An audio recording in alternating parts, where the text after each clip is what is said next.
Okay, hello everyone. This is Junaid. I'm gonna present to you guys the group presentation for group one.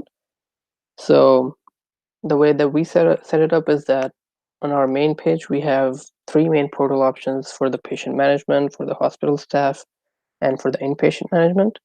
So if we go into the patient management portal, then we have it broken down into three main portions again, which is patient actions, adding a new patient, or seeing a doctor's schedule. And then in patient's actions, we have the ability to search a patient, to update that patient, to see their information, and all that. And I'll just go through that. So on the patient section, um, we can search a patient using their first name, last name, or date of birth, or all three. Or if we don't know, then we can just hit search patient as well, and it will show us all the patients that we have in our database. And then if we just click any patient and we hit view patient information, we can see all the patient's information, as well as the ability to update the patient's info. For example, I want to update this person's insurance company insurance number, which is not there. I can just hit update patient info or any other information. I can just enter their information that I want to update, and I will hit update, and I will be told whether the information is updated or not.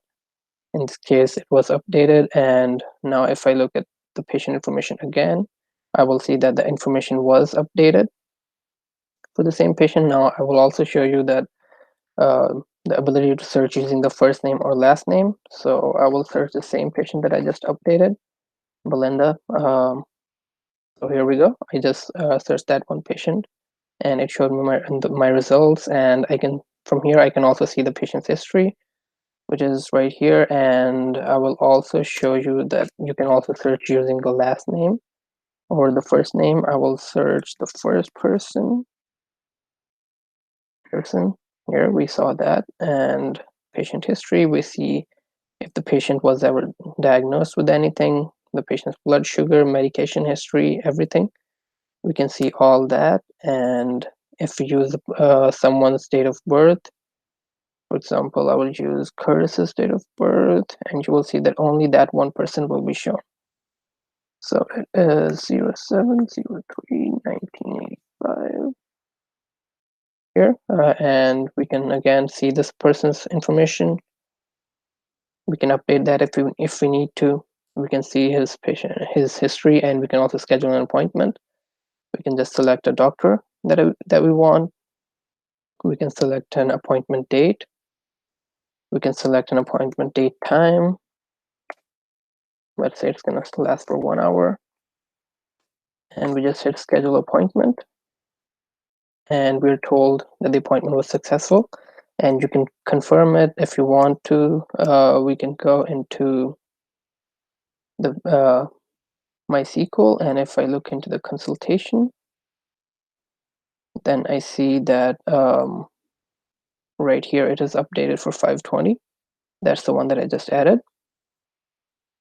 And if I try to update the same a doctor for the same time twice, it also gives me the warning, just the way that it did just now, because I had the scheduled appointment twice. I will show you again if I can remember. So if I try this 5/20 at 9 a.m. again, it will give me the warning that I cannot do it because the doctor is already scheduled for that time.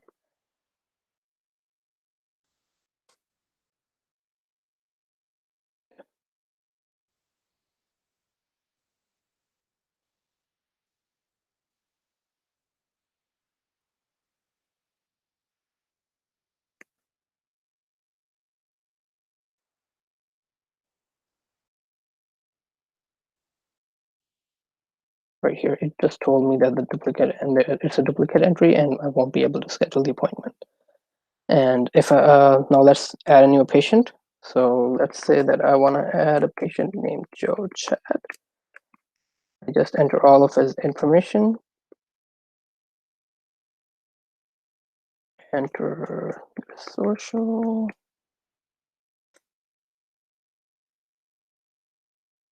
the phone number, and then I just enter their street address, the city, all the basic patient information,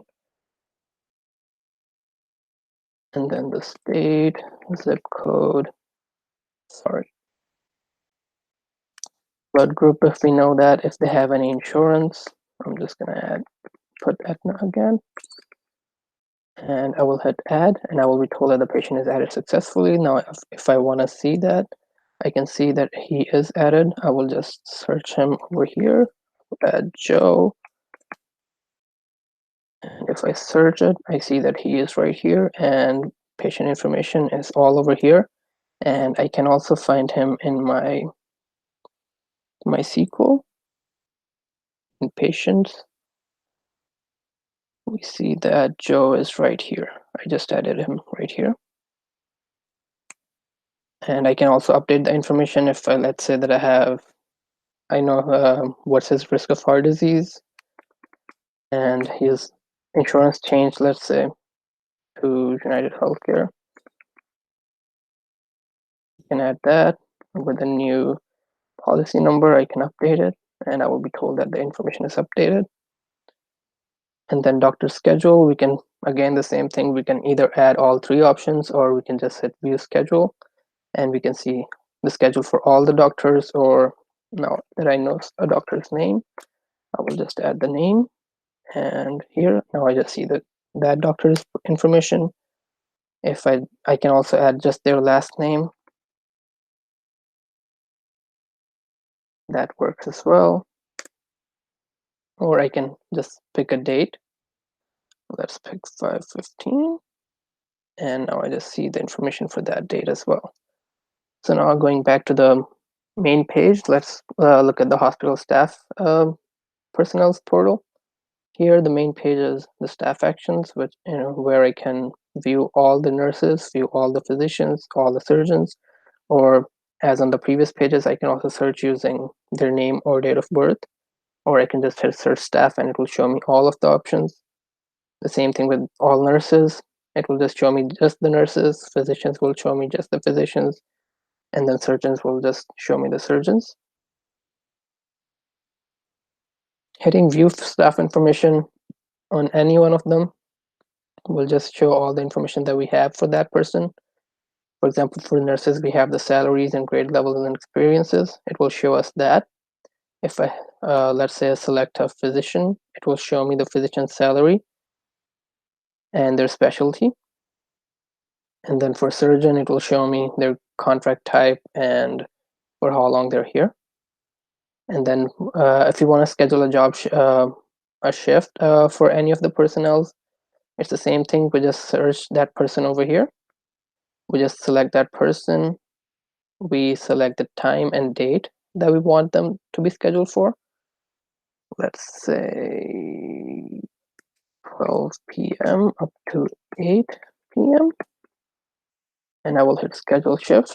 The shift is scheduled. I can confirm that by going over here in my PHP, and I will go in my shifts.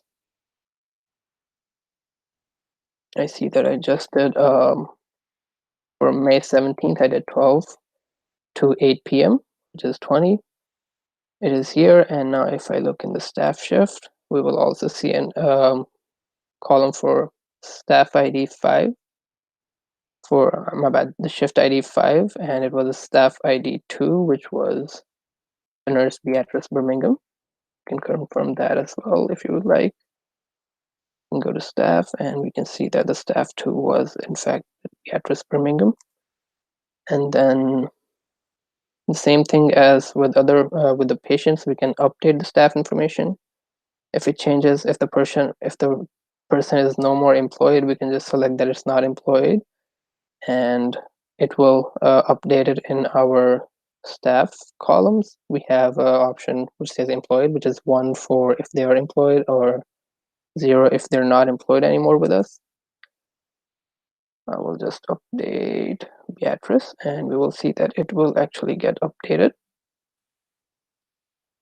Beatrice. So let me just refresh. Okay. And let me get staff again. And now we should see staff is Beatrice is no more with us. I'm just gonna change her back to being with us. Okay. And now I'm just going to add a new staff member as well. Here it gives us the option of whether we want to add a physician, nurse, or a surgeon. And then it gives us options regularly, again, with the same thing. If it's a surgeon, we get contract types and length and specialty. If it's a nurse, we get their grade level and years of experience. And if it's a physician, then we get salary and specialty. So let's say I want to add a new nurse. I'm just going to add myself.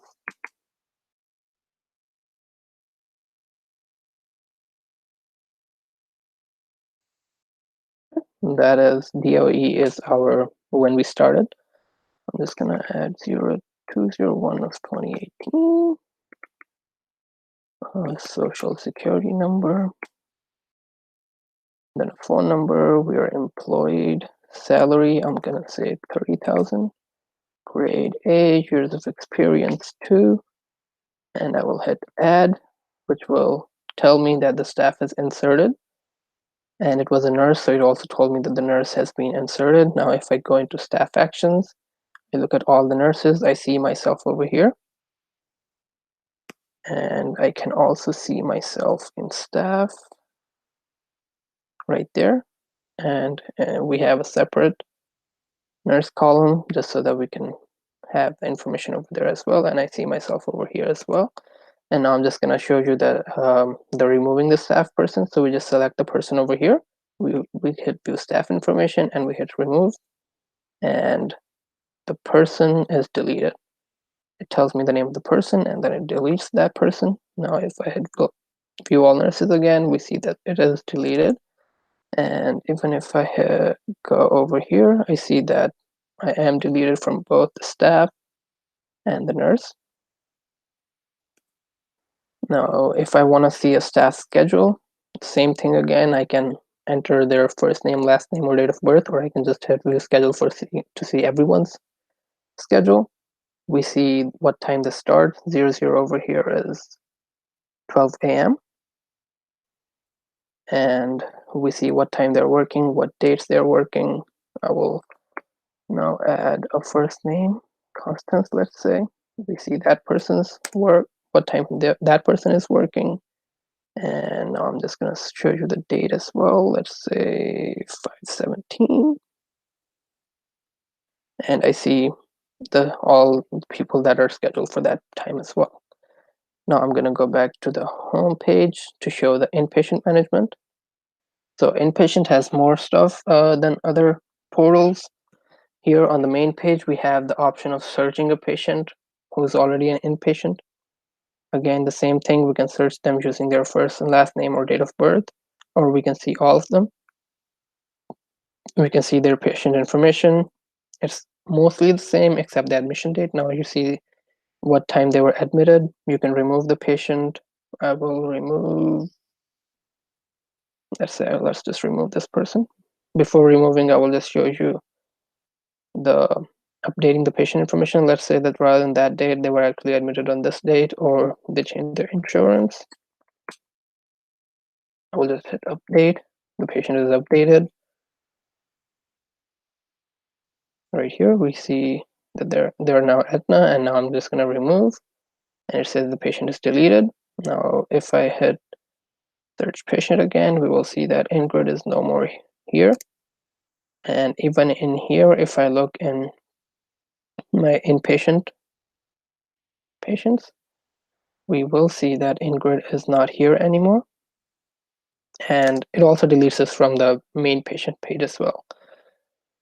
And then the same thing, we can also search using the first name or the last name. I will do grumpy face on the last name.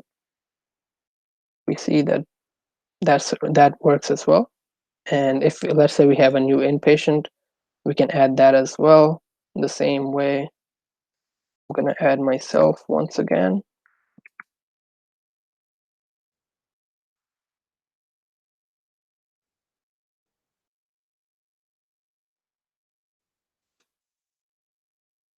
Okay. So that I don't know my insurance information right now, I'm just going to add the time that I'm admitted. Let's say 8 a.m. in the morning. So I will just add that. The patient is added and we can confirm it. I'm going to search patient. I'm going to search for myself, grumpy face. And you see that I'm right here. And when I hit view patient information, I see all the information that I had added, the admission date, and all of the other information. And I'm just going to remove myself. Now in room availability, we see all the rooms that are currently available. So we have them separated by nursing unit, wings, and room bed numbers. So you see all the they are categorized, well, they're sorted by nursing unit. So it is nursing unit 1, 2, and all the rooms that are available. And then in patient assignments, we have all the assignment categories, which is assigning a room, removing a room, assigning a nurse to a patient, unassigning that nurse from a patient, assigning a doctor, and unassigning the doctor. So let's say that I wanted to assign a room to a patient. Here it will only show me the patients that don't currently have a room, but they're in inpatient list, because in inpatient it's just those patients that are actually that need to be staying. So I select the patient, I select the room from the list, and this list is just the list it's the same list that we saw in the room availability. Like, it won't show us all the rooms, only the ones that are available. I will just hit assign room. It tells me that the room is assigned, and now if I try to do it again, I will see that that person is not here anymore, and neither that 5B room either. And if we go over here in MySQL and we go into inpatient bed, we will see that we added this new row for patient ID, and we don't remember who the person was, so I'm just going to add another one. Or let's just unassign someone, and we will see that it will be removed from over there as well. Okay, let's just remove Campbell. We unassigned him, so we will see that here he was removed. He was PID 3, and it removed him from the room bed ID. Now, if we go over to assigning a room, we will see that Campbell is available again, and let's just add him again, give him 4A. Curtis Campbell, he is added. And we see him added right here, patient ID 3, with the room bed ID 3 as well. And then we can also assign nurses. Again, it will only show us the ones who don't have a nurse assigned. Currently, all of them are assigned, so I'm just going to unassign someone.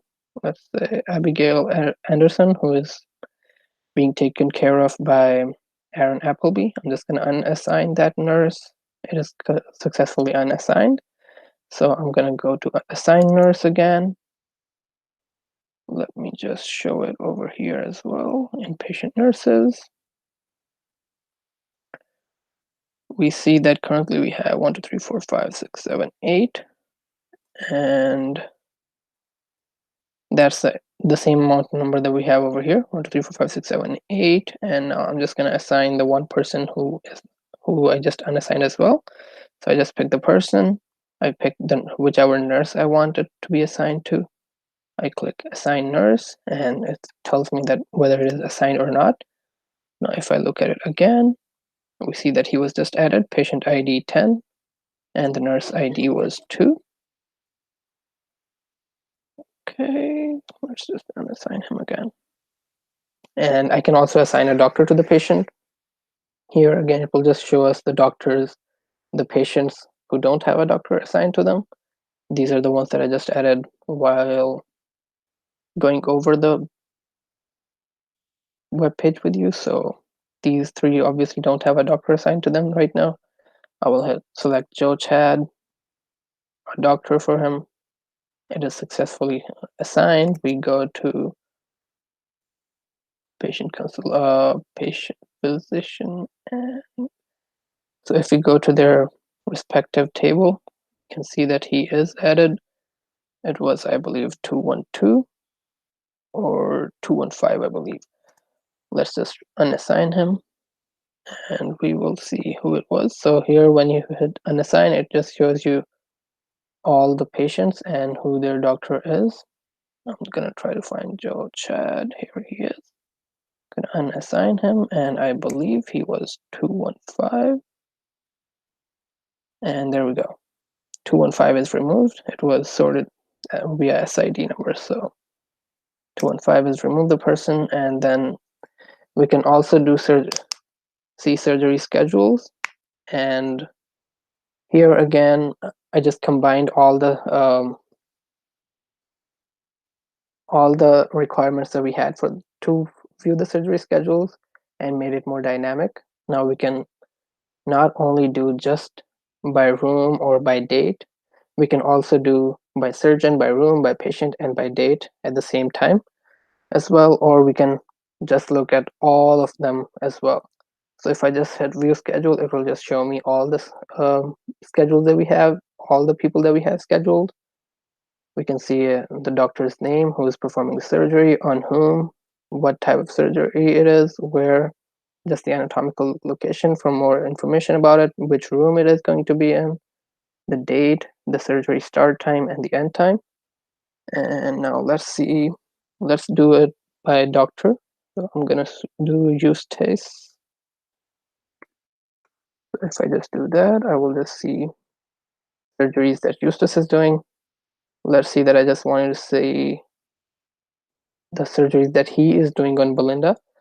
So I'm gonna select Belinda over here. And now I just see the surgeries that are being done on Belinda. Now, Belinda doesn't have any other surgery other than 2019 423, so I'm just going to select a random date just to show that now it won't show me any information. And now if I just select 423 again, it should show me Belinda again. There we go, which proves that surgery, that the date is working. Now I'm going to remove Belinda and I'm going to select a surgery room, which is also happens to be the room or the surgery room from Belinda.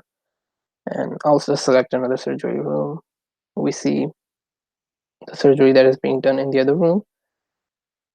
And I can also do it without selecting any surgery room. And we can also book a new surgery. We select the surgeons that we have in our portal available, all the patient in the inpatients which may need the surgery, and then the surgery description, what kind of surgery it is. Let's say a heart surgery. This is just a high-level description, anatomical location, just more information about it. If we need any special accommodations, when are we going to perform the surgery, the time of the surgery, let's say 6 a.m. That was long surgery, okay. And then we will do a surgery room, the surgery type, and then which nurse will be assigned to it. We hit schedule surgery, and it tells us that it has been scheduled. Now, if we go back to schedule surgery and look for Dr. Fred Schuler, we should see a surgery schedule. I don't remember the room that I selected, nor the date. There we go, right here. This is not the one that I selected. There we go, 5:29, start time 6 o'clock, end time 10 o'clock. And just to show you, we can also leave the surgery room blank and just select the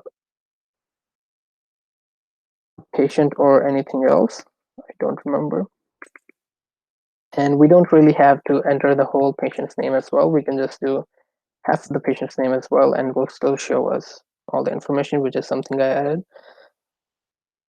And now that is about it. Hopefully I explained everything, and if any questions, please let us know. Thank you for watching. Bye-bye.